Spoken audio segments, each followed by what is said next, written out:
all the people in the world today, there's always someone getting a raw deal. I'm your new host, Anthony Castaneda. This is Raw Deal, and these are their stories. This deadbeat person turns out to be a law enforcement officer. There's a fire! Get out now! We were at number 2 with our million seller right under the Beatles. She would say, I'm going to get you, I'm going to screw you so bad. There's nothing but smoke and flames coming from that part of the building. I haven't seen a penny off of the sales. It pretty much ruined my clean record. Oh my God, there goes everything I own. The industry swept us under the rug. I got the raw deal, pal. That's what I'm battling right now. That's my raw deal. I've had nothing but raw deals.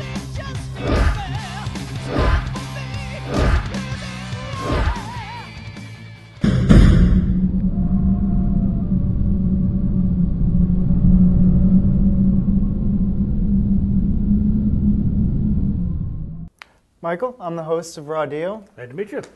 For telling your story today, we're going to give you the official My Raw Deal t-shirt. All right. Hopefully that's your size. Yeah, it looks like it. Well, thank you very much. Not a problem. Very kind of you. So, tell me a little bit about yourself.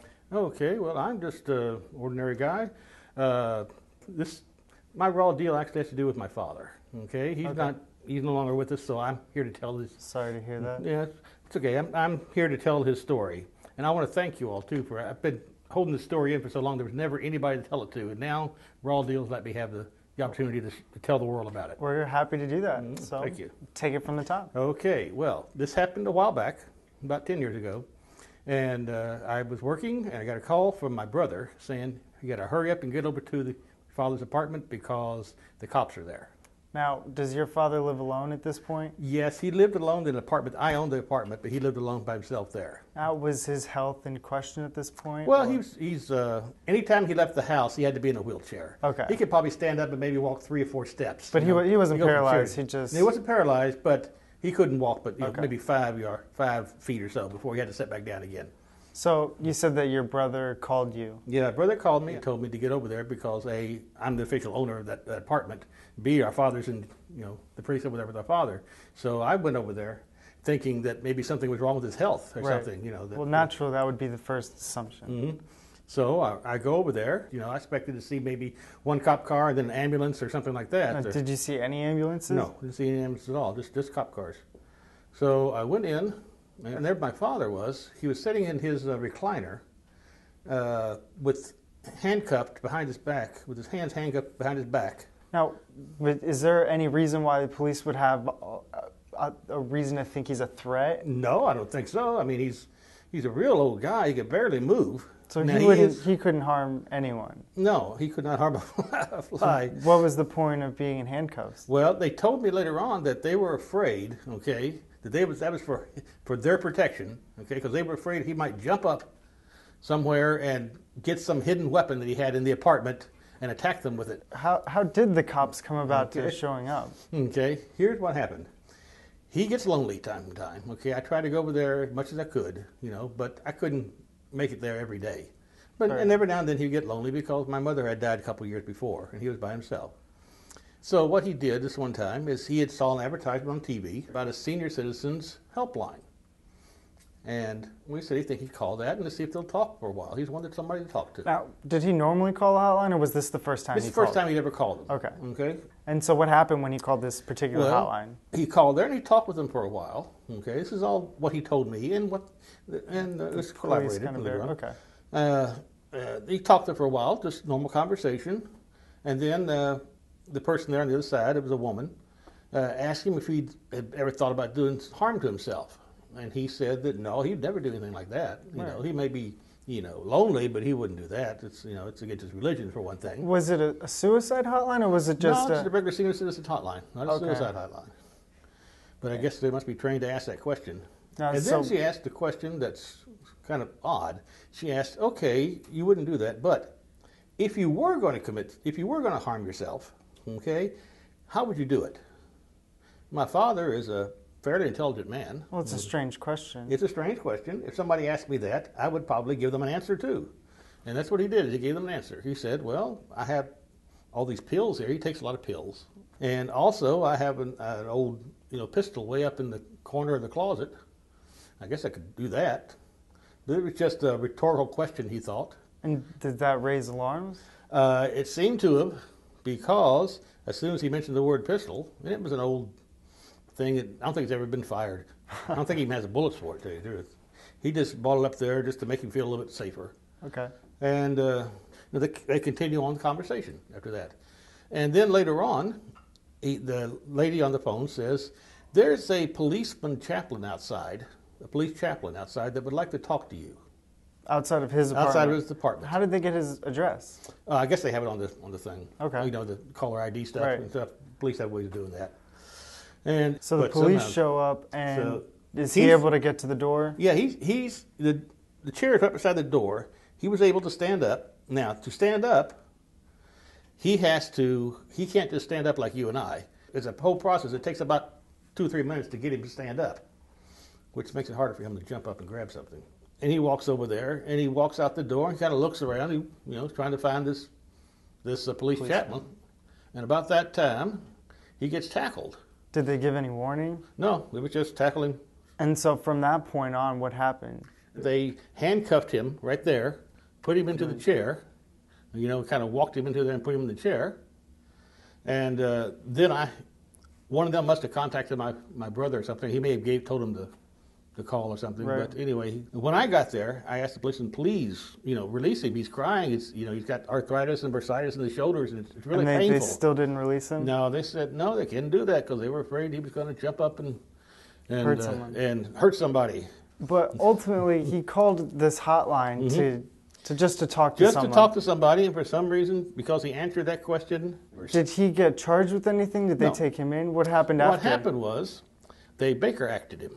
In Florida, what does that mean? Yeah, in Florida, there's something called the Baker Act, okay, where a doctor can put you in for psychiatric evaluation if he thinks you're a threat to yourself or the others. Now, just because he answered that one particular question, that was grounds enough to be Baker Acted? According to the psychiatrist that I talked to. What did they expect you to answer to that question? I talked to the actual psychiatrist that did Baker Act him, and he said the only correct answer to that question is, when they ask you, well, if you were going to, how would you do it? You're supposed to say, well, I'm not going to, so I have no idea how to do it. That's the only answer. If you don't give that answer, you're going to end up in the psych ward at ORMC for at least 3 days. Well, Michael, I'm really sorry to hear about your father. Hopefully we can get some justice through telling his raw deal, and maybe this won't happen to someone else. Thank you very much. Thanks a lot. Appreciate the opportunity. No problem. And now it's your turn. Go to myrawdeal.com now and vote for which story you think got the rawest deal. Will it be story number 1, story number 2, or maybe story number 3? The choice is yours. Log on to your computers right now at www.myrawdeal.com and vote now. I'm your host, Anthony Castaneda. Thanks for watching.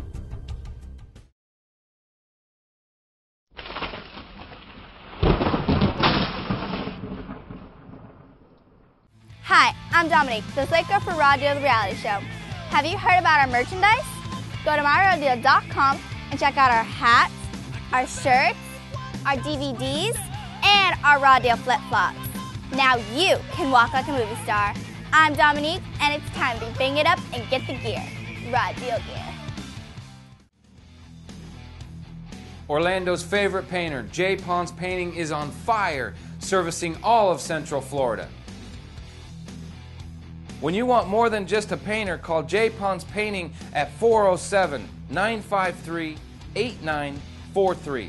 J. Pons Painting specializes in commercials, residentials, murals, and more. Contact J. Pons Painting today for your free estimate, or go to the website at www.jponspainting.com.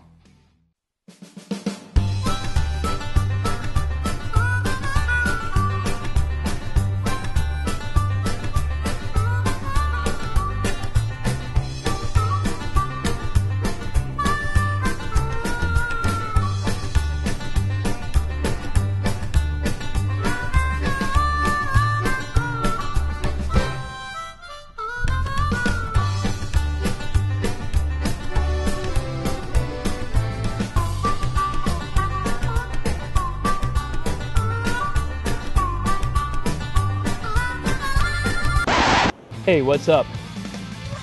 I'm Sean. I'm on the camera department for My Raw Deal, the reality show. Have you ever had a raw deal? Well, we want your story. So go to myrawdeal.com and submit your story today. Who knows, you might be the next big winner.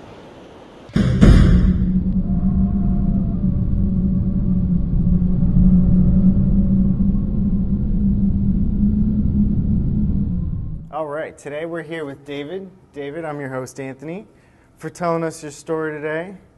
You're going to get this awesome shirt. I have one. It's one of my favorites. All right, man. Thanks, Anthony. Not a problem. So you're here to tell us a story, an interesting story, one that I liked. So let's hear it. Oh, yeah. All right. Well, this gets kind of crazy. So I used to work for a prison, long time ago, and I was making good money, so I decided to get a play toy. Okay. And I'd gotten this motorcycle, a great bike, loved it to death.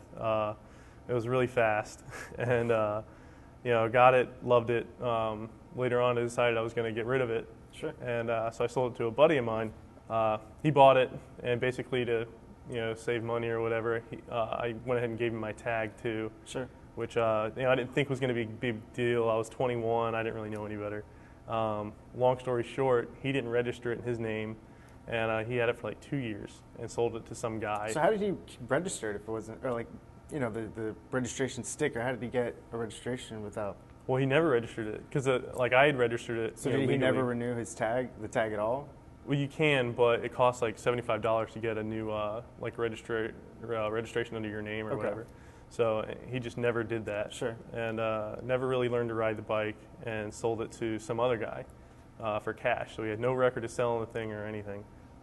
He eventually told me he sold it, and I was like, all right, cool, whatever, no problem. Sure. And I didn't think much of it. Probably about 2 years after I'd sold the motorcycle, I had my mom called me. I was working at Walmart at the time, and she was like, freaking out. She's like, what? She's like, what's going on? She's like, the police came looking for you. Like, I don't know. Like, what's going? They were telling me something about a motorcycle incident where you were running from the police. Like, I thought you got rid of your motorcycle, and she's like flipping out. So what was going through your mind at this point? I had no idea. I was like, no. I was like, I was at work all night. I don't know what's going on. Yeah. I didn't really think much of it. So she's like, I was like, man. I was like, well, who was it? And she's like, I don't know. They said that there are 3 police departments looking for you. And I was like, what? I'm like, really? I'm like, you have 3 police departments looking for me? And I was like, man, I had no idea what this is about. And so I called my grandfather and my dad, and I was like, look, I don't know what's going on, but I've got, like 3 police departments, with a warrant out for my arrest. I don't know what I did, but they want to, throw me in jail for something. I was working, and they're like, oh, okay. Did you think about turning yourself in at that point? Oh, I did, yeah, because I don't want like any, I worked at a prison, so I know how it is, and the best thing to do is just cooperate and get it over with. So then I had a couple of these detectives come up, and they were dressed in civilian attire. He had the badge, around his neck and everything. He looked semi-official, and I told them, I'm like, I told them who I am. They're like, oh yeah, and they were like immediately they were jerks about the whole thing. They have the mentality, they didn't believe you. Basically, they were like, all right, well, this guy's running from the cops. We're gonna knock him down a little bit. So did they arrest you right then and there? They didn't arrest me. They wanted to, and my grandfather and dad were like, whoa, wait a minute, like this isn't, you don't need to be arresting this kid. Like he was working all night last night. Like he's not the one you're looking for. And the guy's like, well, we need to have someone in custody, and they pretty much thought it was still me, so they weren't buying it. Did you have to prove that it wasn't your bike? Yeah. How did you go about that? Well, I had a bill of sale from my buddy. Right. When I sold it to him. Did they let you off right there that time, or did they keep you overnight? How did that work? Yeah, they did eventually let me off. Okay. But they didn't want to. They were initially trying to get me to sign some piece of paper admitting to the guilt. And my grandfather looked it over, and he's like, "You don't want to sign that." Right. And the guy was like, "No, it's just for preliminary, whatever." And you just go sign it and get it over with. And I was like, I didn't sign it eventually. Yeah, no, that was a good thing that you didn't. Yeah, and I'm really glad. After you gave him the bill of sale and everything, he still didn't believe you? He didn't believe me until my buddy had actually contacted him, and because I gave him all his information too. Sure. And he was like, look, I bought the bike from this guy such and such years ago, and he had to actually show where he had made a large deposit in his bank account around that time frame that he sold the motorcycle to this other guy. So now after that, did everything just go away? No, I wish it did. What happened after that?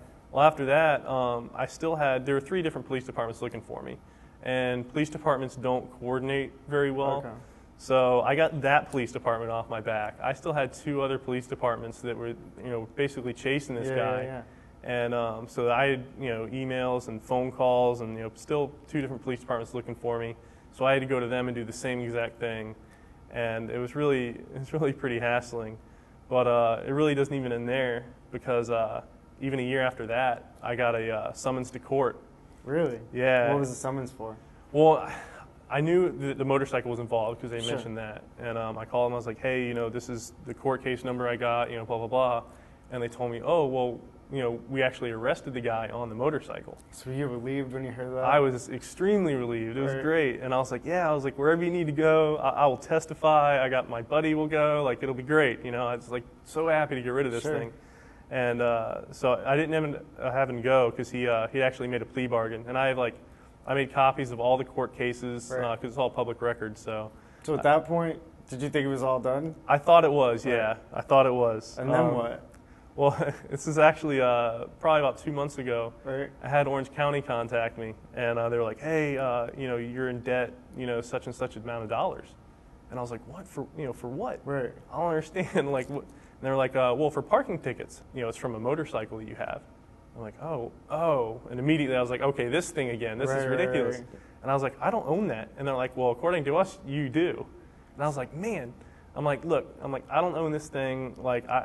However I need to prove it to you, I'll prove it to you. And they're like, okay, well, I had to talk to, their manager. I'd asked for him on the phone and everything. And so he was like, well, he's like, you're the last known registering on the bike. The tag is yours, so we don't really care if it's your bike or not. Did you eventually have to pay?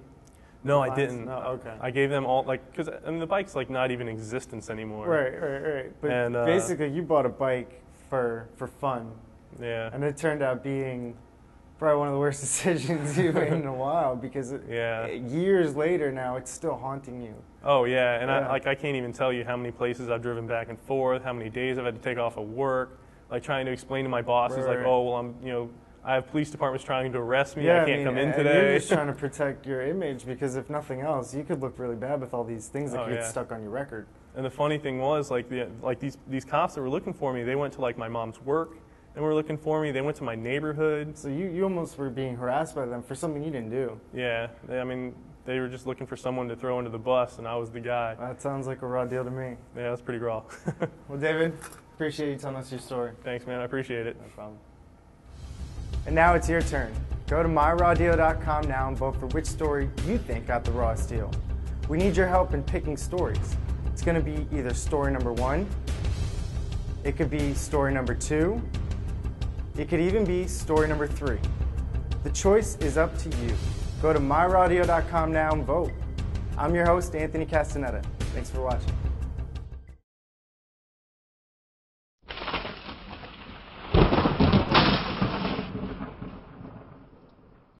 Hi, my name is Peyton, and my dad's the creator of Raw Deal, the reality show.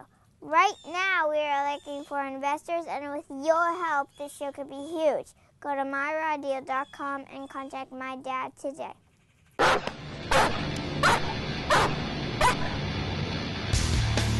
Learn protection. Go to SWATtrainingOrlando.com. Want concealed weapons permits?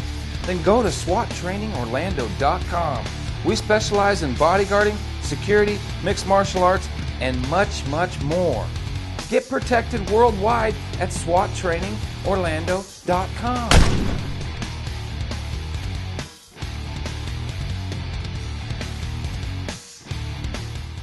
Photography off the beaten path. Capture the moment, create a memory, or tell a story with Synergy Images.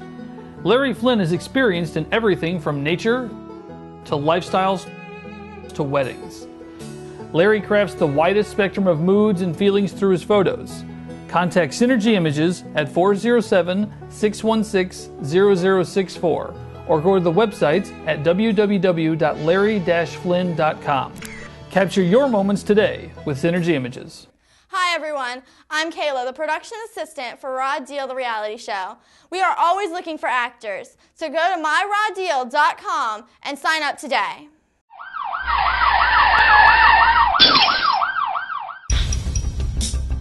With all the people in the world today, there's always someone getting a raw deal. I'm your new host, Anthony Castaneda. This is Raw Deal, and these are their stories. This deadbeat person turns out to be a law enforcement officer. There's a fire! Get out now! We were at number 2 with our million seller right under the Beatles. She would say, I'm going to get you. I'm going to screw you so bad. There's nothing but smoke and flames coming from that part of the building. I haven't seen a penny off of the sales. It pretty much ruined my clean record. Oh my God, there goes everything I own. The industry swept us under the rug. I got the raw deal, pal. That's what I'm battling right now. That's my raw deal. I've had nothing but raw deals.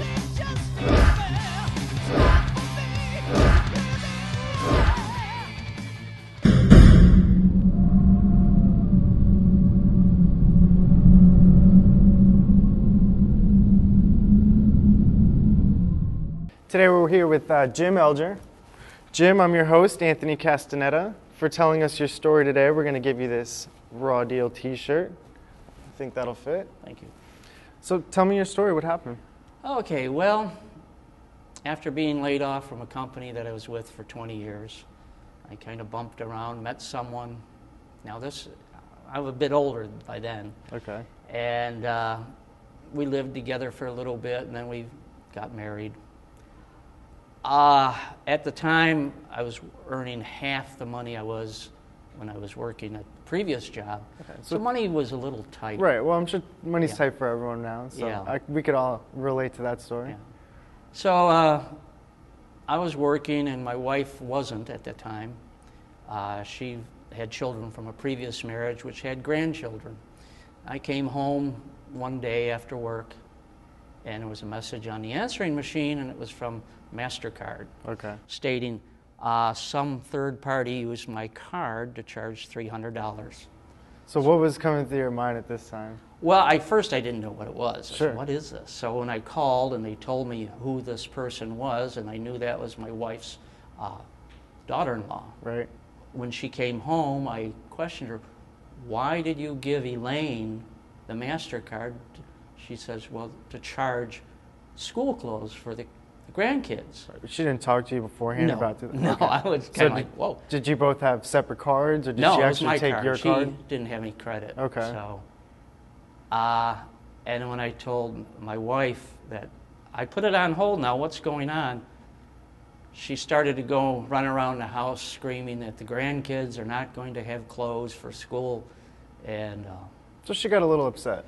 Yeah, I think it was more dramatic than upset. A little. All right. So what would you say it was more than? Yeah, she was being dramatic, and she grabbed some pills at that time, and she says, "I can't take this," and she was going to take these pills. So this is a pretty extreme jump from going from. Yeah, I don't being understand a little upset it. to threatening to kill herself. Yeah. Well, what I was worried about at the time, because I knew from previous marriage, her kids told me that she tried to do this with her other husband. So this wasn't the first time No. Had she actually attempted it before, or was it Supposedly, from the story I heard, that yes, she.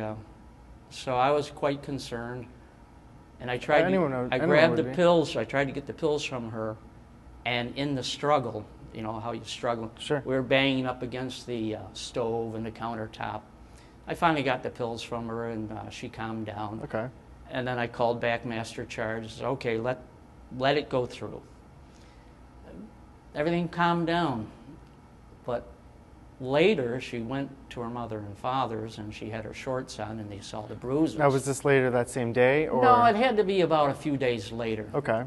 And were things cordial between you at this point, or were oh you yeah, still we got bitter? back to okay, everything's settled Okay. down. Sure. Okay. And she told a story that I beat her up. Really? Yeah. Well, unbeknownst to me, she went to and reported it to the police and everything. Didn't hear anything for about 2 months, 3 months later. And I can't believe this, but I got a letter in the mail from the sheriff stating that I was being charged with domestic violence. And now you were still living with her at the Yes, time? we were still together. Okay. Yeah. And it was, I went, you know, I was being arrested and they sent me a letter. Now, did you question her about this at all? Well, by then she decided to move out of the house once that transpired. So when you got the letter, she wasn't living with you anymore? Right, she left. Once she did that, she left. And so I didn't know what it was, and I talked to a good friend of mine who was a lawyer and said, oh yeah, you'll be charged with a felony. You better get a lawyer. I said, felony for what? Yeah, of course. And so I got a lawyer. Did you have to go to court? We set up a court date. It was quite interesting because it was a very weak case. Sure. Because it was 2 months later. In fact, everybody said, well, did you get arrested, handcuffed, and fingerprinted? I said, no, I just got a letter from the sheriff. Now, did she have any pictures or she evidence had of pictures, the bruises? you know, Polaroid pictures of the bruises. Right.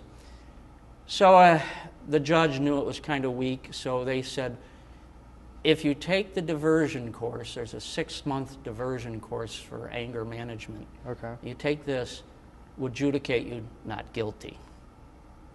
So you had to take basically a plea deal? Well, yeah. We could have gone to court and fought it, but all parties involved knew it was a very questionable case. Yeah, definitely. So, yeah, I took the diversion course, and it was quite... You were in there with some people that were... Okay. Well, not to mention that cost money out of your pocket, correct? The lawyer fee was $2,000. Wow. Oh, yeah. That's... So this all originally started off with a $300 charge that you originally couldn't afford. Yeah. And now that escalated into how much money did you eventually end up having to pay? $2,000 for the lawyer. Right. There's a couple $100 for the diversion. And when you go to this, you have to be there every week. You cannot do drugs, you cannot drink, you cannot... There's things... So it's pretty strict, right? Yeah. And in fact, the people that do this diversion course, they look at you and says, I used to do drugs. And when you walk in here, I can tell by looking at you. So they intimidate you? Oh, yeah. Okay. And it's... so you were in there with some people that you really didn't feel you should be in there. But I said, I'm sticking it through. So... Well, I'm sorry to hear that. That seems pretty unfortunate. It was, but needless to say, we divorced. Right. And haven't seen her since. Well, Jim, thanks for telling us your story. We really appreciate it. Thank you. And now we need your help. Go to myrawdeal.com now and vote for which story you think got the rawest deal. Will it be story number 1? It could be story number 2. Maybe it'll even be story number 3. The choice is yours. Get up now and go to your computers. That's myrawdeal.com. I'm your host, Anthony Castaneda. Thanks for watching. Hello everyone, my name is Jason Bing and I'm the creator of myrawdeal.com. I'd like to take this opportunity to thank you for watching. I hope you really enjoyed the show. Did you know that right now Raw Deal is in the market for investors, sponsors, advertisers, and we're always looking for storytellers? You want to be on TV? Now's your chance. I'm Jason Bing. Thank you for watching.